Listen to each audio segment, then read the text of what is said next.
But they did something that the Republicans didn't do. They told a very well-crafted story all the way through that we're better than this. That, I mean, honestly, if I wasn't informed, if I was somebody who didn't know who Clinton was, I didn't recognize Marxist language, I would have watched that and thought, well, those are the people I want to be like. Those people, I like those people. If I didn't listen to their policies and I was uninformed, they're using hope the way that Barack Obama used hope and change. The thing that is going to play a real factor here is Russia. What? In November. If you love our country and love your children as much as I know that you do, stand and speak and vote your conscience. Vote for candidates up and down the ticket who you trust to defend our freedom and to be faithful to the Constitution. So I was wrong in the... We're talking big piles of bills. They made sure it wasn't in U.S. currency. We'll get to why. At the very same time, Iran completely coincidentally was releasing 4 Americans who had been held hostage. We have new reaction from the White House just breaking, and we've got the details on this story you'll be hearing a lot about tomorrow. Also tonight, a first in American presidential politics as President Obama today. Well, what else is he going to say, Megan? There's still a little bit of the American dream left to kill, and he wants Hillary to do it. This is coming from the same guy who ran in 2008, probably one of the most qualified people to ever run for office, never have run anything or created a single job. And it's shown throughout his tenure. They have killed millions of jobs with Obamacare, now in an economy that's $2.2 trillion under average, and single-handedly destabilized the Middle East, and with the help of Hillary Clinton, unleashed global terrorism. Okay, so Katie, what we're seeing, though, is more and more Republicans kind of on the same track. Listen to President Obama as he lectures us about incivility and rhetoric, considering the past 8 years and the things he said. But on that discussion, look, there's a lot of Republicans who... The way he did.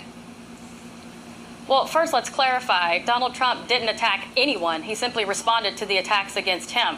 And secondly, this congressman you spoke of has like a 31% rating on the Heritage Action scorecard. So he's essentially been voting with Democrats the whole time. And let's not pretend that these recent comments is what's really fueling the fire for some of these Republicans. I mean, these are the same Republicans who haven't been following the party platform for decades, which is exactly why Mr. Trump was so successful. And if they want to continue to insult 13.5 million Republican voters, they should go right ahead, because they won't forget that. But, you know, she didn't really answer the question, Katie, about whether it was smart of Donald Trump, even if it was a, quote, counter-attack against a Gold Star family.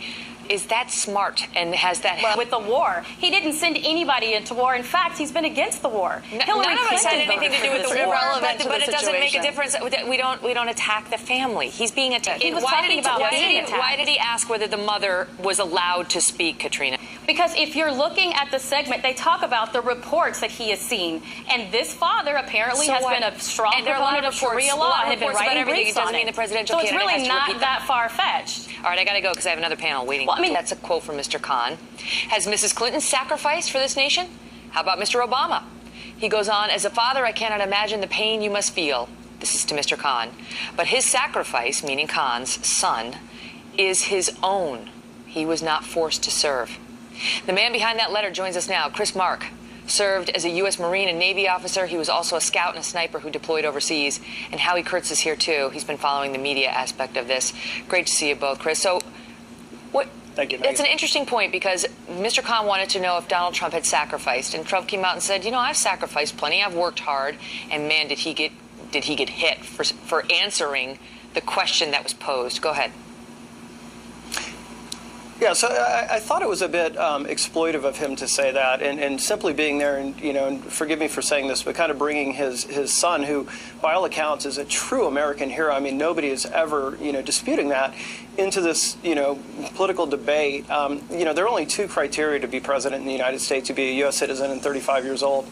So I have a little bit of I take exception with the fact when people say, what have you sacrificed? The fact whether or not you have or have not sacrificed in defense of this nation doesn't imbue you with any additional privileges, and that's really what compelled this blog post.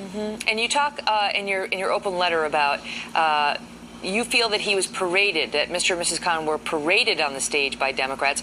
What do you mean by that? Because, I think they would respond by saying, we wanted... Let me be honest, Megan, after watching the Khans again and rereading his comments without the context of them being at the DNC and without all the fanfare and the emotion and everything, I would like to think that they did that. They had an objective, but I don't think they were necessarily paraded any longer. And again, I had to, review my comments without the context of them being in the DNC. Again, I think it was either exploitive on the part of the DNC to put him out there. And again, if you look at Mrs. Smith from the RNC, she was taken to task for going out and talking about her son dying in Benghazi.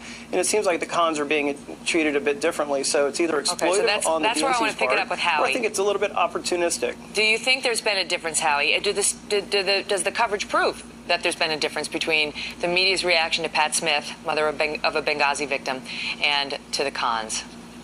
Absolutely, it is not even close. And by the way, they both committed political acts by speaking at political conventions, and they both spoke from the heart, and I respect their right to speak out on behalf of their fallen sons. But if you look at the media coverage, and yes, Donald Trump fueled it in the case of Kaiser Khan by criticizing the family, but even before he said a word, the media rocket fuel, embracing the Khan message almost as their own.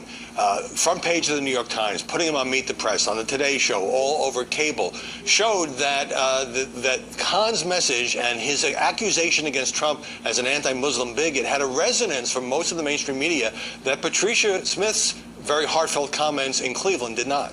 And what do you think the reason for that is?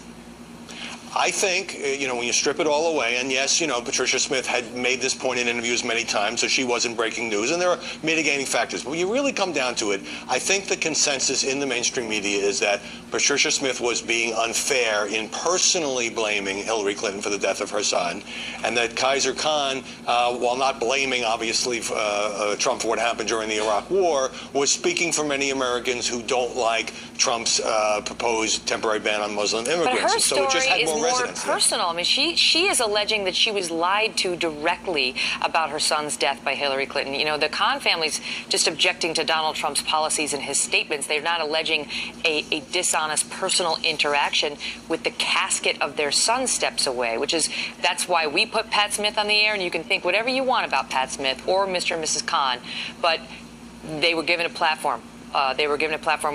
We invited the Khan family on here. So far, no luck, but they've been all over media, and hopefully they'll come here eventually. It's great to see you both.